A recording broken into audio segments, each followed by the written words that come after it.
Hi guys, I'm Colleen and I'm a person. I like to read and I like to write, but I do whatever on this channel.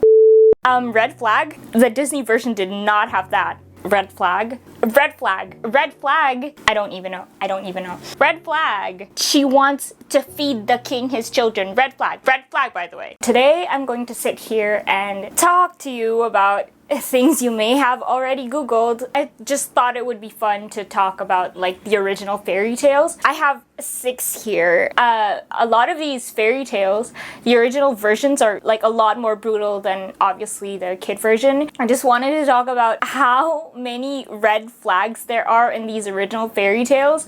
And yeah, I have just compiled the stories from like different sources online, mostly like the usual sources, Wikipedia and all that. Let's talk about Snow White. I don't think there's another title apart from Snow White and the Seven Dwarfs. The original version is a German tale. Apart from the German translation of like Snow White and the Seven Dwarfs, I don't think there's another title. The first one was done by Brothers Grimm in 1812. Oh, so this story has like a backstory. The original story begins with like the queen, like Snow White's mom. She pricks her finger and then she says, "How I wish that I had a daughter that had skin as white as snow and lips red as blood and hair as black as ebony." Red flag. I can't imagine like pricking your finger and having blood come out and being like, "I wish I had a daughter, lips as red as this blood gushing out of my palm," or something. It's such a weird thing to say. Oh yeah, this is not that different. Sometime later, the queen gives birth to the daughter and then she passes. I'm not gonna like read to you the entire story. I just wanted to like go over the parts that are different from the Disney version because the Disney version is what most people know, and I think that's the safest point of comparison. Another difference is that the stepmother, she was going to consume Snow White's heart. Obviously, she sends Snow White out with this huntsman who's supposed to kill her, but the huntsman doesn't. And then she was gonna eat it. She was gonna eat the heart to become immortal. The Disney version did not have that. Red flag. Ugh. The evil queen tries several times to kill her. The first attempt is she disguises herself as an old peddler and then tries to sell Snow White these like bodices, and then it's too tight. That's why she faints, but the dwarfs save her. With the second attempt, it's a comb. She's a comb seller. Then she sells Snow White these poison combs. Dwarves again thwart that plan, and then the third attempt is the attempt that we all know about, but the difference is that Snow White was not like as easily convinced. Of course, she survived like 2 other attempts, so she was hesitant. That makes a lot of difference. To prove to her that they were not like sus or anything, the evil queen eats the white part of the apple because that part is safe, and then offers her like the part with the red stuff where the poison is. That's how she gets poisoned. And another difference is that after she dies, after she like falls asleep and stuff, in the original version, the prince was allowed to like just leave with the unconscious body of this princess. He was allowed to leave with her to take her to the castle, which I think is weird. Red flag. All of a sudden, while Snow White was being transported, one of the prince's servants trips and loses his balance while carrying the casket, I guess. Somehow that dislodges the poison apple. I don't know how that works, how the physics of upchucking an apple is. She was magically revived. Now we get to the good stuff, because this is after Snow White wakes up in the Disney version. They live happily ever after, castle in the clouds and all that. This original version has some spicy additional content. After the evil queen thinks that Snow White is dead, she asks the mirror again, like, "Am I pretty now?" But the mirror is like, "Still no. There's a prince and his bride is the prettiest of them all. Little did she know that it was still Snow White, and she attends the wedding and sees that it is Snow White. Obviously, when she saw that it was still Snow White and still the prettiest, she tries to kill Snow White again, but the prince sort of like catches on to all the shenanigans. And hold on, let me read it to you so I don't mess it up. The prince orders the queen to wear a pair of red-hot iron slippers and dance until she drops dead. Red flag. That just gives me the ick. I mean, 1812 was a long time ago, but this is way too brutal. Is this supposed to be a fairy tale? Are kids supposed to sleep to this? The evil queen's defeated and dead, and Snow White has taken her revenge so they can now live happily ever after. Obviously, Disney opted out of all the red flag parts. Let's move on. Excuse me. Is she gonna dress up differently for every Disney princess? Yes, she is. The second one is Sleeping Beauty. The original version is called Sun, Moon, and Talia?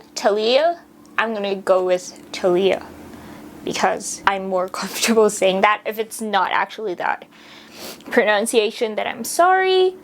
It's Italian, and it was written by Giambattista Basile in 1634. This is even older. Right off the bat, it does say that it's a dark version of the Sleeping Beauty that we know about. Of course, one of the first differences is that Sleeping Beauty, Briar Rose, Aurora, she's called Talia. It's like a darker parallel almost. It's not like Snow White and the Seven Dwarfs where they just omitted some things. This is almost like completely different. Firstly, Talia, her dad was not a king, he was a lord, and it's not a curse by like Maleficent or anything. The dad consulted some astrologers and they told him that Talia was in danger of getting a splinter from flax, not the spindle of a spinning wheel. According to these astrologers, Talia would die from this pricking. Later, of course, they learned that it's just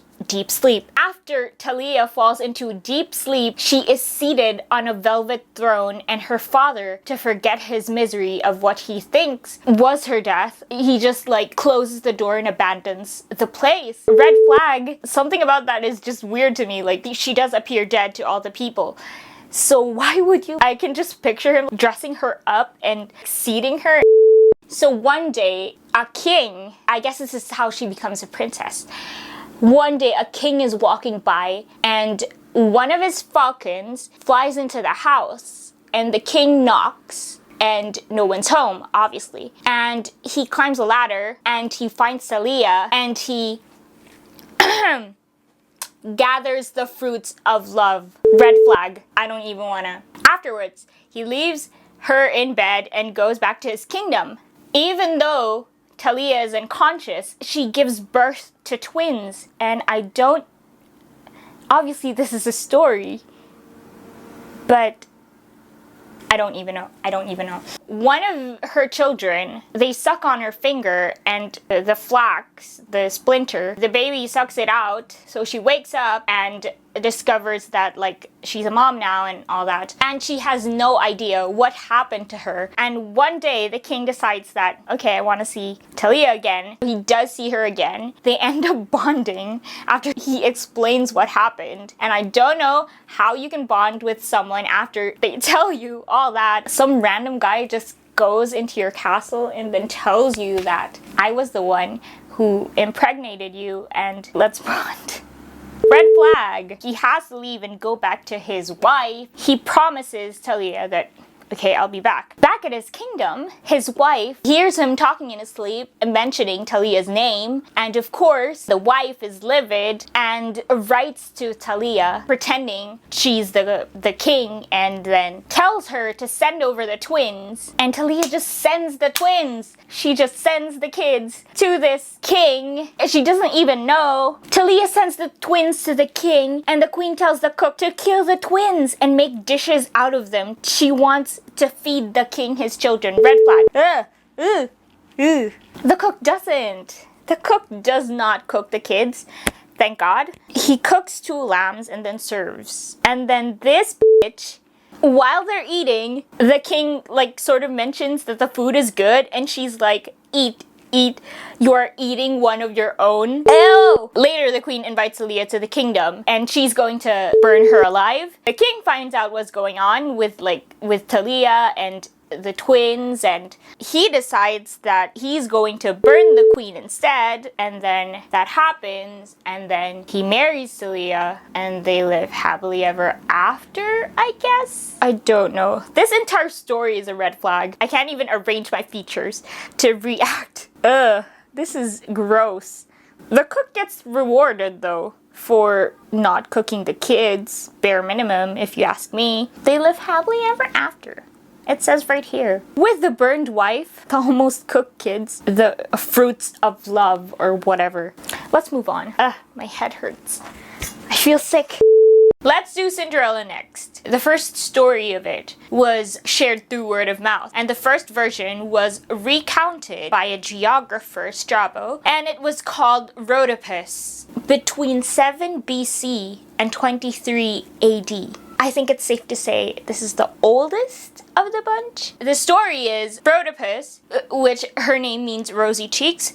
She was a Greek courtesan living in Naucratis in Egypt. And while she was bathing, an eagle snatched one of her sandals from her attendant and carried that to Memphis. And in Memphis, a king was having proceedings. I don't know if it's like a court thing outdoors, and the eagle drops the sandal onto his lap. Let me read this to you. The king, stirred both by the beautiful shape of the sandal and by the strangeness of the occurrence, asked his men to scour the area looking for this girl. Red flag, by the way. But it's not different from the prince from the more modern Cinderella. He was also attached to the slipper. They were both still weird. He asked his men to look for the girl, and they found her and brought her to Memphis, and she became wife of the king. The end. Thank you for coming along with me on this journey, and I hope you enjoyed watching this video, and I will be posting